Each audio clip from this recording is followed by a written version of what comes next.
Welcome back, moms and dads. And have you ever noticed that your screen becomes a new family member during the summer break? Yes. Why? Because your children already ask for the tablet for breakfast, want to watch YouTube in the afternoon, and games later in the evening. Does that sound familiar? Yeah, as soon as boredom is coming in, Yeah. it's pretty much what we get in summer. And I think Exactly. it's very tiring because you forget. Usually you have a rhythm, the rhythm of life with homeworks, with School with already. school, Yeah. and suddenly you're like, what's happening? Yeah. And we as parents get overwhelmed by these constant requests as parents. So that's why we wanted to make this video. Also to say kind of this controversial phrase that it's not about limiting your children's screen, but it's about teaching them self-control and wisdom for their own life. And I love what you say, Shamara. It's the same actually for us as parents. We also can put a lot of blocks on our phones, securities or whatsoever. But at the end of the day, there is a change of heart, a change of mentality that we also need to not being hooked all the time with our own telephones. Yeah. So today we'll bring a couple of practical tools to help you navigate this through this summer. So we're gonna start with limiting screen times. And I think we parents often go into summer without a plan. And then we get overwhelmed because of these constant requests and wanting screens all the time because it's boring. And then we just hand it, don't hand it. We're like, what should we do? We want to limit screen time, but we also want peace during summer. So the best thing is to make a plan before summer. So there's clarity. Yeah. Clarity for the parents, Yes. clarity for the kids, and this is gonna save tons of Headaches. Yeah. Yes. And just like these constant questions of can I have to screen? So how that looks practically is to think about it before summer would be ideal. But if you're already full on in summer, that's no problem. Take a couple of minutes today to sit with your spouse if you have one. If you're a single parent, maybe ask a friend to help you a little bit, to write down what are your rules for summer. When can your children have to screen? And then even like for your kids, because they love visuals, to make a little board, like a chart board of screen board of when they can have the screen. So that helps for them not to come every 5 minutes. Is today, is it now? Is it, can I have it? Because they know when it is. Yeah, it's kind of fun actually for the kids as soon as you have a board. Yeah. The other thing you can do is having those no screen time. For example, after dinner, before, after 8 o'clock, whatever the time it is. Or early in the morning. Exactly. Yeah. So it's just very clear, and your kids won't come. Like, so yeah, that's like, I think 4 screens for every rule we have to make it like visual, helps a child to talk with your child about it after you made the board, after you made your decision, to get the whole family together and let them know this is what we've decided as a family. And if they try the next day to like come before or like at 8 o'clock in the morning and it's maybe a no screen day at all, you can just tell them like, go and check the board, or do you have the freedom to even ask me about screens, or what day is it? And then another one that we can also use for our own lives, actually everything we can use for our own life as parents, and we'll come to this at the end of the video. It's duty before recreation, or task. What do you have? Chores, what do you have? Did you make your bed this morning? That's before, first you make your bed. What are the things you have to do today? Maybe there's some homeworks you still do in summer, or some courses whatsoever. Or you have a little job, maybe a summer job also that you need to do. I sometimes still have problems at age 52 to first do what is fun, and then you don't have energy for what you really need to have. Yeah, it's sometimes personality types and parenting. You're not like this. No. And we're both the eldest, and the eldest usually work before fun, but like I think in your case it had a lot to do with parenting. So just to know as a parent too, that you're setting your child up for life, that as a general rule, we're first taking care of our responsibilities, and then it's fun. If it's a screen time day, if it's the screen time. I love what you say, because we're molding the kid. Yeah. And I wasn't molded. Yeah. And I can really say, shaped, Yeah. it's better. But I can really say today that I'm still suffering or I had to fight against it. Yeah. Because my first thing was go have the fun first. So it's crazy how things can stick to your own life, which I did already half of my life, and I still have these problems to work on. Yeah.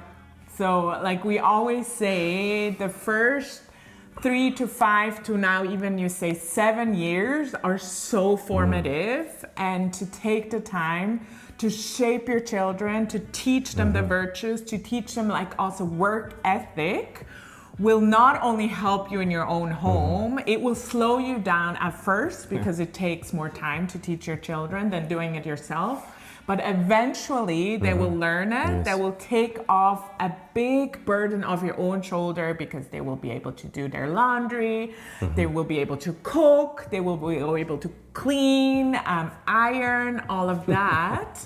So don't, like, especially also summer, that could be a summer task to teach your children responsibilities that you haven't taught before, because you have longer time to really go deeper into the subject.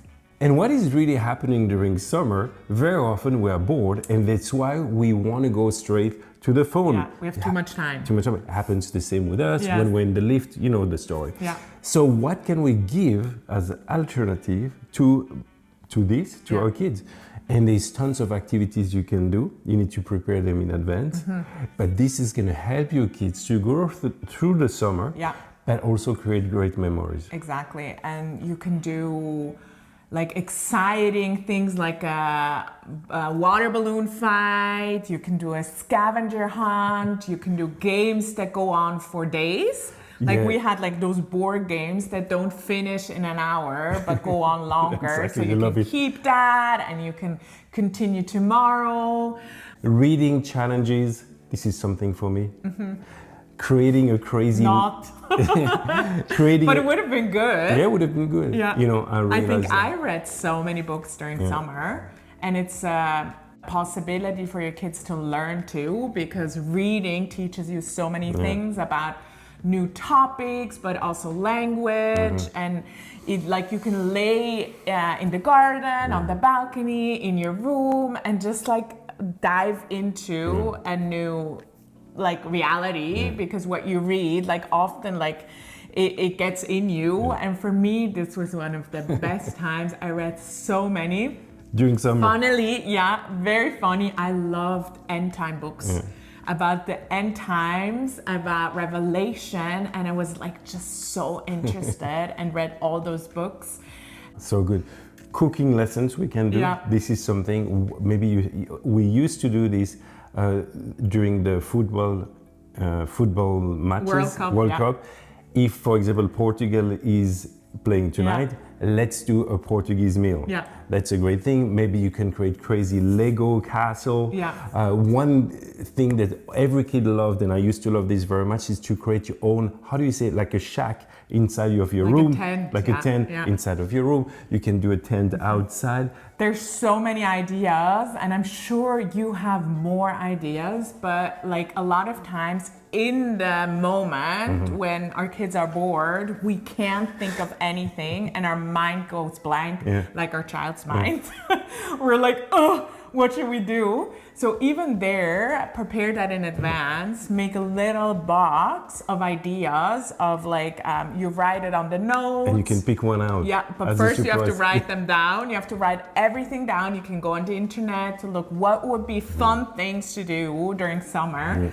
And then you write it down, you put them in like a little box. And if you don't know what to do, which will happen, then you just like tell the kids to pick one. And then they can do that. Yeah.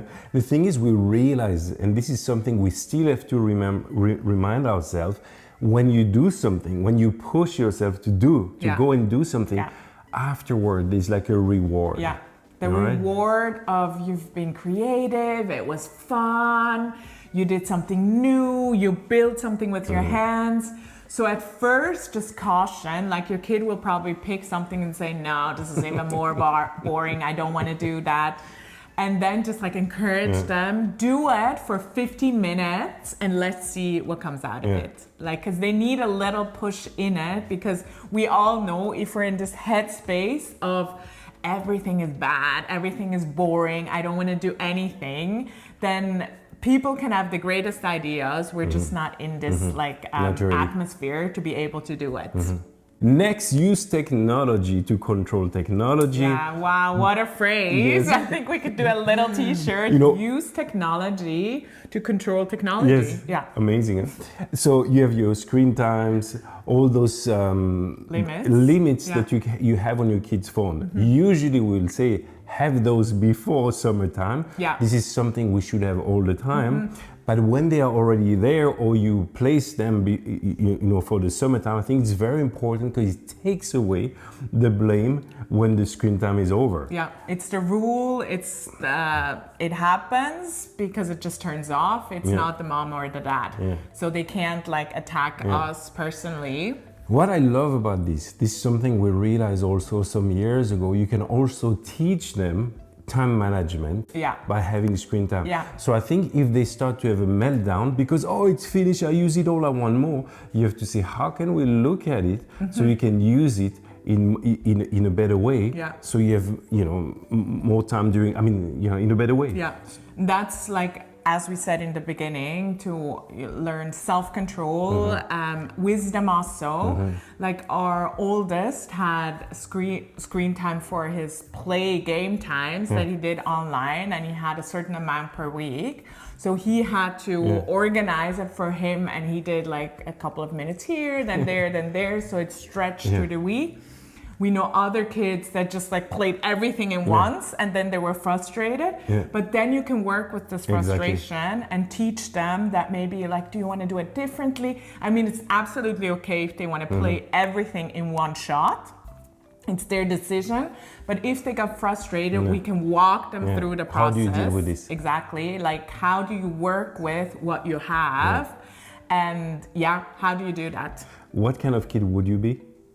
I would be the one that probably would, well, depending, like naturally, I would be the one that would like every day a little bit. But if it's something I love, I can lose myself in it too. Same. I don't know. We didn't have those things when we were kids. I think I will be in between.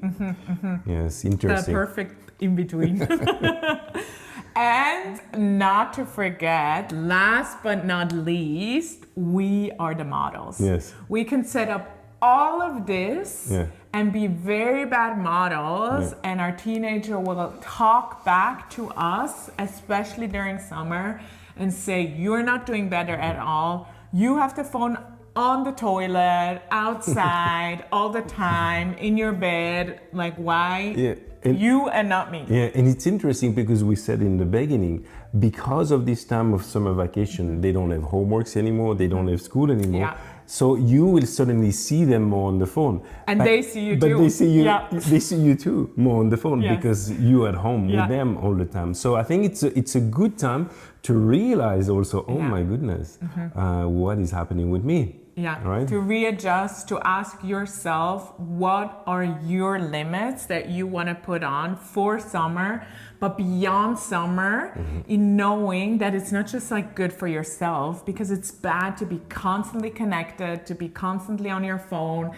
There's like little things you can do to like also not take it on the toilet, to not always have it on you. I think that's a big one, that just like, because if you don't always have it in your back pocket, you're not always going to reach for it. Yeah, actually, we spoke about this because you don't have a phone, and we realize it's following us. That's the only piece of material and clothes, of course, that is following us pretty much everywhere. But clothes like covers us and has like like a purpose to it. And I think like for you, probably none of you have this problem, is even worse because I don't have a phone. So every time you pull out the phone, it's like, for me, why? Yeah, she sees it very well. I'm worse than a child there. But I think it's so important to take this time also as a parent to adjust because we never really have the perfect balance. We maybe have it for a certain time, like our kids, but we also need to learn self-control and time management again and again and again. And if we teach our children that, or if our kids see that we limit ourselves to, even though we don't want to, and a lot of times we take this card of, I'm the parent, I'm working with my phone, you don't know what I'm doing with my phone, it's super important, but really think for a minute, is it really that way? And what will happen at the end of the summer, you will work on creativity. Yeah. Your children be more creative, and also ourselves. Yeah, ourselves, because I think like for us too, like I'm also a lot on the computer for work. If I put that aside and do other things like cooking, which I love, it's like it gives me so much more joy. Or like you start something new. I want to start to like make a necklace that I found to just like recreate it. And I know I'm going to be so happy to pay a fraction of the price of where I saw it and make it myself. And so these are the little joys in our everyday life too, that make us so much more happy than just like scrolling. And scrolling, you won't remember anything after summer. Sadly. But all those small activities of fun, of course, there is some cleaning afterward, but we even believe cleaning is something important. Yeah, it's a part of it. It's a part of it. Yeah. So we will remember those memories. Yeah. So these were a couple of tips for this summer for our sanity as parents, but also for us to just like ask ourselves, how are we dealing with our phones, our screens at the moment? What can we change? And where do we want to be that model that our kids can say later, I've learned from my parents? So we're really looking forward to next week. Enjoy your summer. Have a fabulous time. And we'll see you next week. Bye.